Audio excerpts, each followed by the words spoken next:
You know? Yeah, I guess I'm just bored. And there's what's that? Tucker Carlson talking about alcoholism, and makes me think. That maybe he got that line from the movie with the hell, Skin Deep, Blake Edwards' Skin Deep, where it's a joke about the alcoholic, going to a psychiatrist. He says, how he can stop, you know, how he can solve his problem. So the doctor tells him, stop drinking. That's what Tucker Carlson would say. And being, a former alcoholic myself, yes, that is the solution to alcoholism. Stop drinking. It's that simple. There is no other answer. Yeah, it's water. And it amazes me that people, it's like that with drugs. It's like the drug. Sometimes, it's not anything harder with, less, harder with alcohol than it is with drugs. I mean, alcohol is physically debilitating if you drink on a daily basis, like I did. For not too long ago, a few years ago, it's like, man, it gets to the point where it's like, you need like water. You're like, oh, and that's the way it was described by the guy who wrote the Alcoholics Anonymous book. That he described it. It's like you need it's like water. It's like air. You're like, this craving that's like, controls you. It's the same thing with drugs. It gets people, so crazy, with addictions. But the minute that you say no more, it's over. You won. It's that simple. I mean, but you have to have it in your mind where you say no more, and that's it. You've won. When that comes through, God, through your own, will. I did that with my own will, but I would say God helped me with the alcohol and the drugs, but the but with cigarettes, it was just willpower.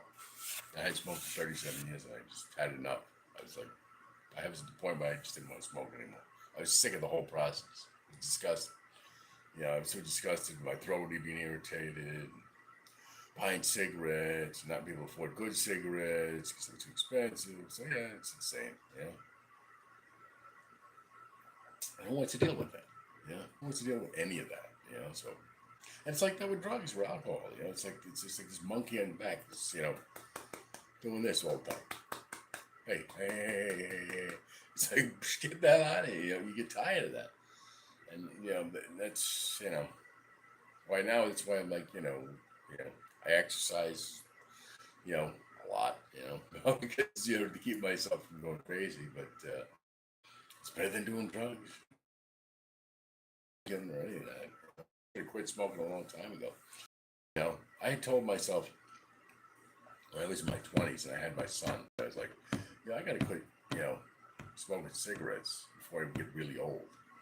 I said, I got to, eat better. I got to stop drinking. People tell themselves this. And I said to myself, I got to start doing all these things by the time I'm 50 years old, 45, 50. I stopped smoking when I was 45. And the alcohol and drinking followed about 7 years later. So now that I'm 53, I don't do anything. No drugs, no alcohol, no cigarettes, nothing. Boring, but healthy. And getting wealthy. Maybe not wealthy yet, but maybe sometime soon. Definitely not through YouTube though. Like my YouTube channel sucks, but I've never really tried to do anything with it though. It's just like the only thing I've ever tried to do is put up the martial arts movies, like ones that they're supposedly in the public domain, and yet YouTube refuses to let me put them up. I have no idea why. They're like, and they keep threatening to close. So eventually I have to take them all down because I've tried this twice, where I put up all these movies that are supposedly in the public domain, and then eventually YouTube will give me 2 strikes. Even though these movies are supposedly in the public domain, and I'm like, well, here's the choice: leave the movies up or lose your YouTube channel. So I'll take the movies down. I was like, yeah, I eventually gave up, and now I just put up instructional videos because, yeah. So sometimes I'll put up, videos about, um, quitting things. I never really talked about alcohol, though. I mean, I started drinking when I was 13, I think, 12 or 13, which isn't too bad because well, I had my first beer when I was 11. I had my first cigarette when I was 8. I did that 8 years. Yeah, that's bad. 8 years old. And by the time I was 10, I was smoking a pack a day. Yeah, that's bad. But, yeah, thankfully it didn't do anything bad to me. And then weed and, followed cocaine by the time I was in my late teens. But I'd given it all up, by my 20s, mid 20s, you know. I was clean, sober for a long time. I had my son. And midlife crisis. You gotta watch out for that one. If you're younger, watch out for a midlife crisis because that will sneak up on you. What's gonna happen is you get in your 40s, and if you have extra time, don't allow yourself to have any extra time because that'll get you. That'll destroy you. Destroyed me. I that was my whole problem. Was I had a lot of physical problems with my back. I destroyed my back when I was younger, so I had to do years of physical therapy, and I couldn't work, so I was on disability, and there was nothing to do. Started making YouTube videos, and that was good, but I was surrounded by people who were doing. It just wore me out. It was like talking about the monkey on the back. Come on, Rich. Come on. So eventually, I just gave in. I was like, yeah, give me the crack pipe.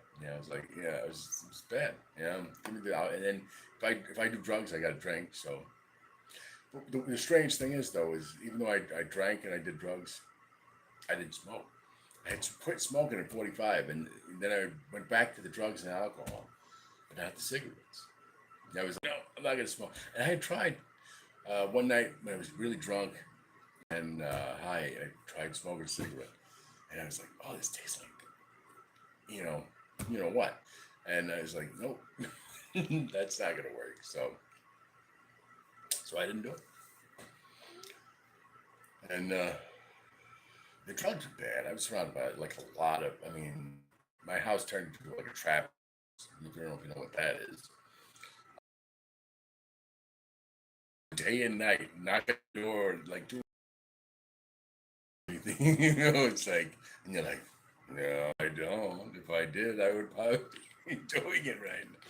And then you wind up, like I know there's somebody. Could you give me a ride? And it's like 3:30 in the morning, and you're like, where is it? And it's like 40 miles away, and you're like, oh, we getting it.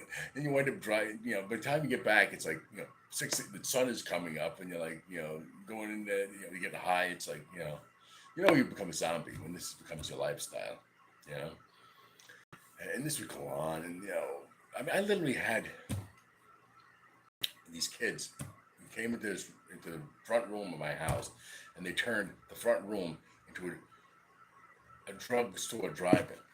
Except, well, they weren't like driving up to the window, but they would drive up, pull up into the driveway, and then walk up to the window to get drugs because he was selling drugs. So it was like a drive-up, drugstore. It's like, and I didn't even know because they were doing it while I was sleeping because I'm older, so I would go to bed.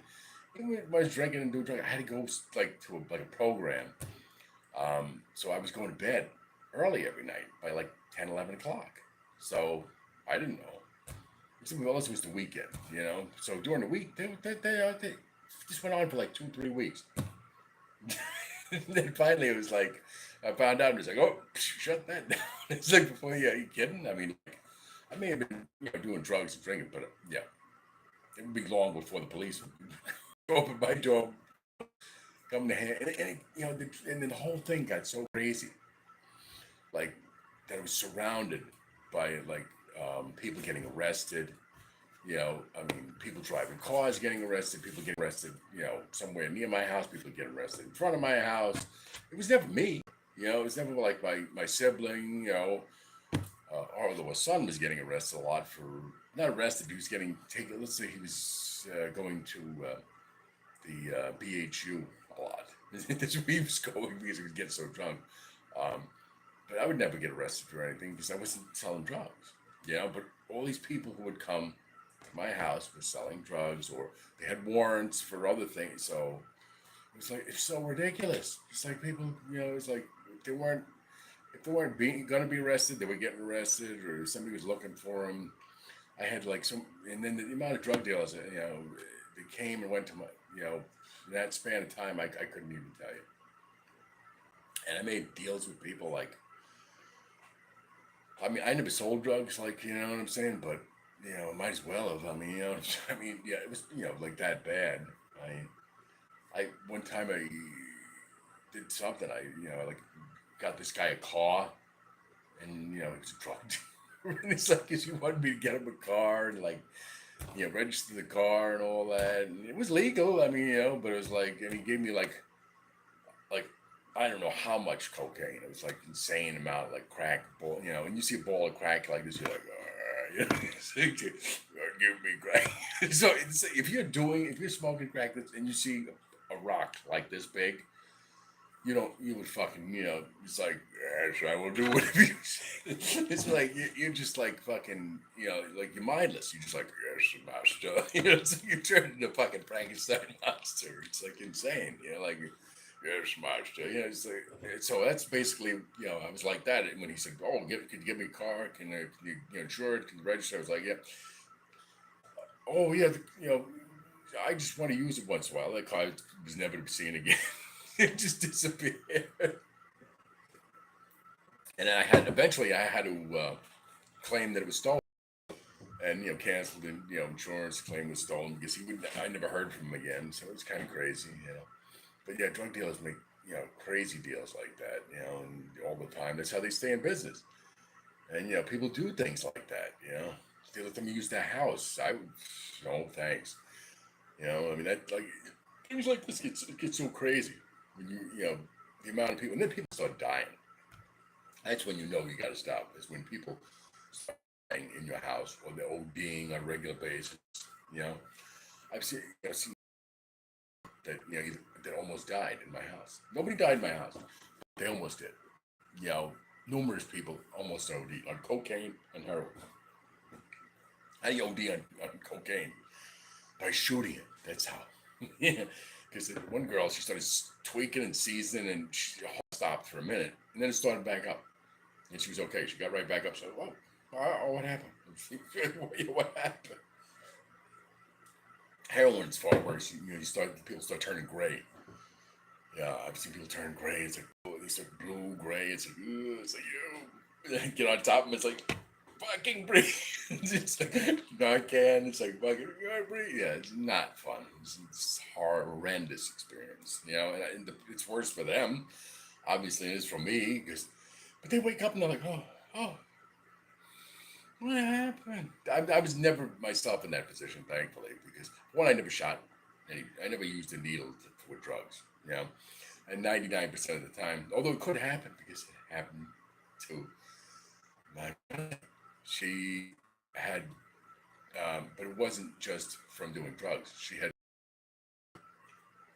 from the doctor, and she used drugs.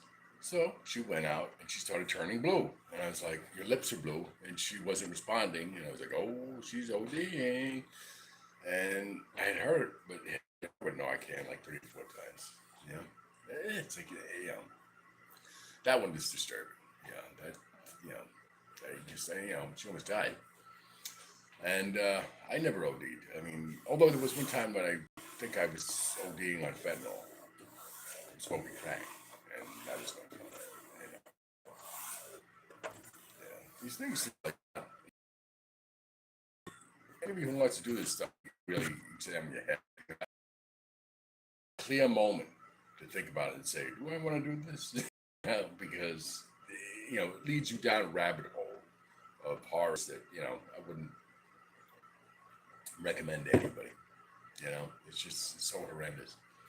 You know, and you know, I know a couple of people that did die.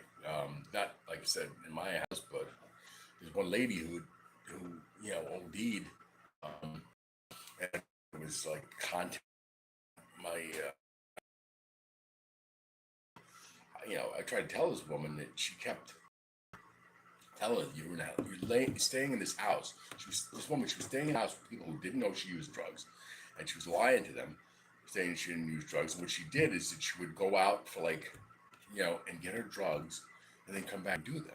And she wasn't telling them, and it was heroin. And she was a heroin, an intravenous user of heroin. You know, and she would go days without it, and then she would go. So you see the problem.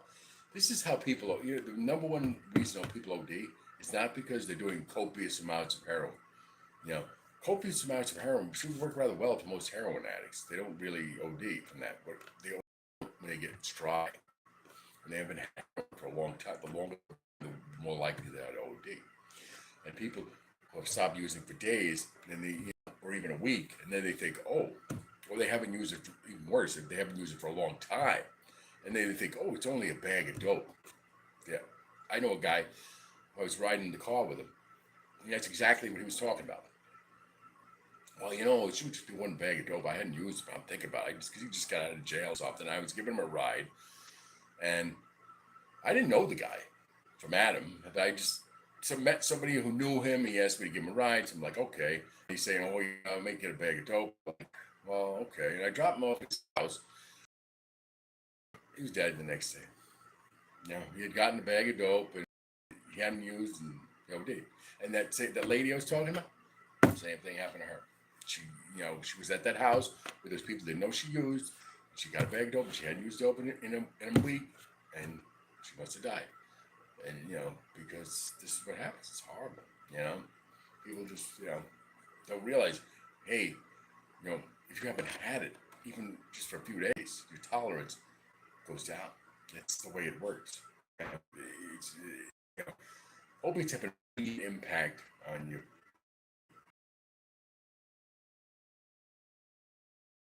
It's the kind of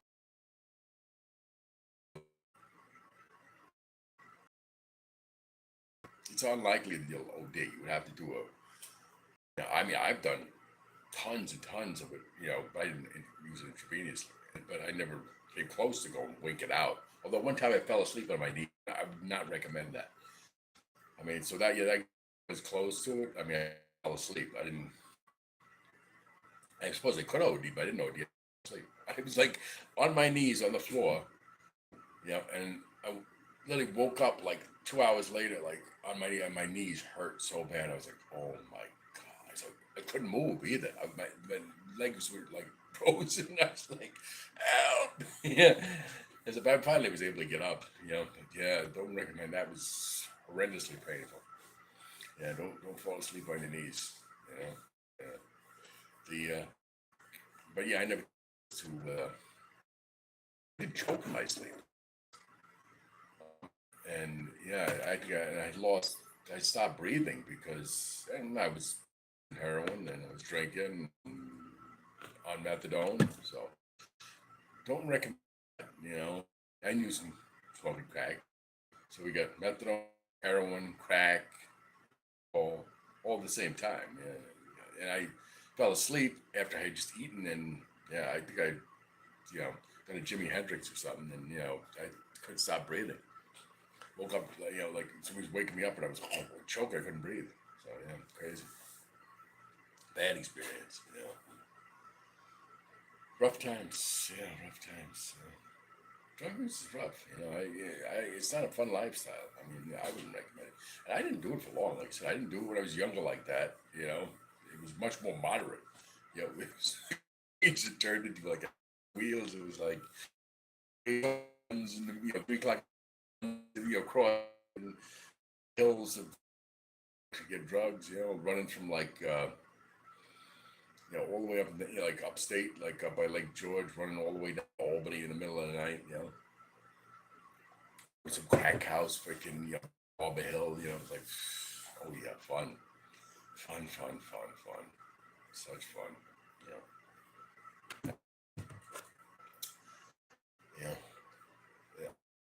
And I just, one day I think I woke up and, especially with alcohol, it dries you out so much. I'm going to wake up 8 o'clock on a Sunday morning on Sunday. And You don't have a drop of alcohol in the house, and you can't go to the store, you can't buy it. And it was, you know, and it was closed. So you're like, what am I, you know, it's screaming. Like, basically, I mean, like it's like the ultimate horror because you can't sleep on when you if you're an alcoholic and you drink, the only way for you to sleep is drunk because once you alcohol starts wearing off, you wake right because you're suppressing your nerve. So if you don't have alcohol, you're not sleeping, and so you wake up, and then if you can't go get alcohol, it's the worst feeling in the world. You get these pins and needles in your legs, you get headaches, you get hangovers. It's like it's not only a mental anguish; it's a physical anguish. So it's like heroin, you know. It's kind of similar to heroin, like oh, you know. So happened with the draw from both of those, you know, and cocaine, you know, and cigarettes. I think I got some draw on it eventually. You asked me the worst. Um, I would say the methadone because although the heroin was pretty bad too. I mean, I went cold turkey on methadone for like 4 days. Would not recommend that to anybody. They say it can't be done, and I did it anyway, just if I could do it. And day 4, and I was like, there was no relief. I think it was day 5 actually. I was like, I broke down. It was no relief. 5 days. I was like, I couldn't take it. I said, give me a bag of dope. I said, I couldn't take it. You know. And then so eventually when I quit, you know, the dope, it was almost as bad, you know, withdrawal. But I went to a detox, so it was a little bit easier. The methadone I did at home. Uh, you know, when I withdrew from here, I was, you know, when I went to bed for like 2 days, you know, not wanting to move. So doing it at home is like even worse. You know, it's like, yeah, you know, it's weird how it's physically debilitating to you. You know, the opiates, and it makes you feel like you have no energy, no will to live. You know, and you just want to lay. Go, oh my God, stop it! Alcohol is, you know, it's like that for a couple of like a day or two, and then it fades quickly after the first couple of days. You can like detox from alcohol in 3 days. You know, but you know, going to methadone, yeah, not so. You know. Maybe they'll find something to make it easier. I hope so. I really, you know, reduce a lot of in the world. You know, people will be strung out on it. Yeah. So sobriety isn't so bad. You know, it's really not so bad. I mean, when you look at it, you know, at you know, the worst of being high, or drunk, or stoned, and I was into pot. I was going, but I know I got out of it. I was in my early and never got back into it. I have no there. I mean, I could take it or leave it at any time in my life. The time I was a teenager till the time, even now, I could smoke pot and say, yeah. You know, it's like, yeah, maybe, you know, like I could get really high and be like, oh, that felt good, and then not smoke it for like 2 years. You know, that's the one drug. Like, so I don't know why they say it's like a gateway drug. Maybe in a sense because it's a drug. I would say alcohol is more of a gateway drug because alcohol will make you could easily do anything on alcohol. It's pot, so I don't know. I would say alcohol. It's pretty. It's actually. I mean, it's highly addictive.